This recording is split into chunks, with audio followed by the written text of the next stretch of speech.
السلام علیکم دوستو، امید ہے آپ خیریت سے ہوں گے۔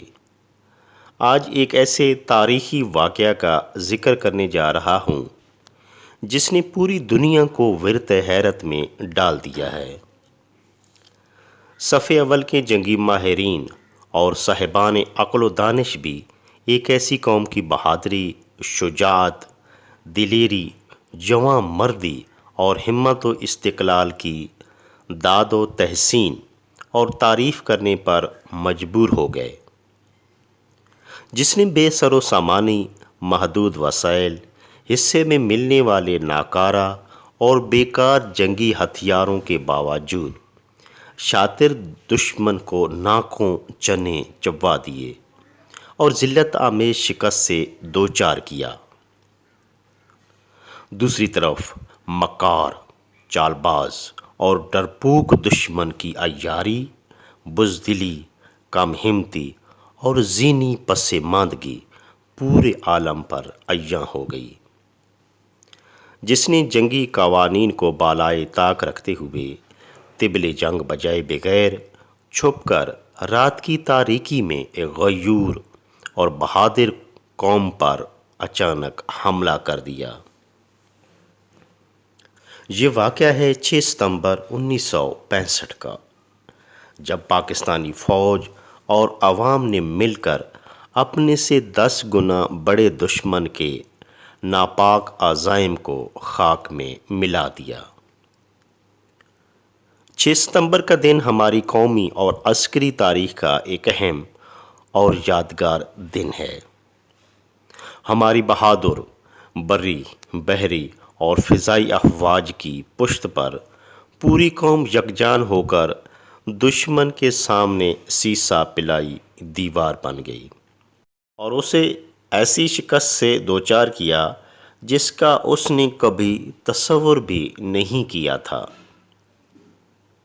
دوستو، زندگی میں کھانے پینے اور رہائش کے بعد جو سب سے بڑی اور ایک اہم ضرورت ہے وہ ہے کسی بھی قوم کا تحفظ، سالمیت اور مضبوط دفاع۔ جو قومیں اپنی حفاظت اور دفاع نہیں کر سکتیں وہ نیست و نابود ہو جاتی ہیں، اور ایسی قوموں کی داستان بھی نہیں ملتی داستانوں میں۔ اپنے بچوں اور آنے والی نسلوں کے دلوں میں وطن کی محبت، تحفظ اور دفاع کا جذبہ اجاگر کرنا کبھی بھی نہ بھولیں۔ وطن کی محبت تو ایمان کا جز ہے۔ یہ وطن، یہ پیارا ملک اور خوبصورت پاکستان ہماری شخصی اور ملی بقا کے لیے بہت ضروری ہے۔ دوستو، کیا آپ جاننا چاہیں گے کہ ہمارے قابل فخر ثبوتوں نے 1965 کی جنگ میں اپنے سے بڑے دشمن کو کیسے شکست دی؟ وہ وجہ تھی ہماری مضبوط قوت ایمانی اور جذبہ جہاد۔ پھر اس کے ساتھ ساتھ بطور قوم یگانگت اور اتفاق و اتحاد سے بھرپور دفاع وطن کا ولولہ۔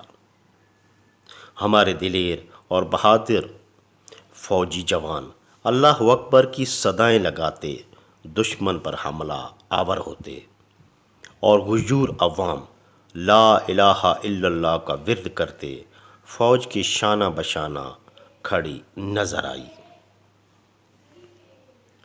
اب دشمن پر پوری طرح عیاں ہو چکا ہے کہ غیور پاکستانی قوم کو ہرانا ان کے بس کا کام نہیں، لہٰذا وہ ہمارے اتفاق و اتحاد کو ختم کرنے کے لیے ایڑی چوٹی کا زور لگا رہا ہے۔ وہ مذہبی، سیاسی، گروہی، علاقائی، لسانی اور صوبائی فسادات پھیلا کر ہمیں تقسیم کر کے کمزور کرنا چاہتا ہے اور یوں غلبہ حاصل کرنے کا خواہاں ہے۔ خدا را دشمن کی ان چالوں کو سمجھیے، نفرتوں کو بھلا کر ایک ہو جائیے، اتفاق و اتحاد سے دفاع وطن کے لیے ہمیشہ کمر بستہ رہیے۔ اللہ تعالی ہمارے خوبصورت ملک پاکستان کو تا قیامت قائم و دائم رکھے۔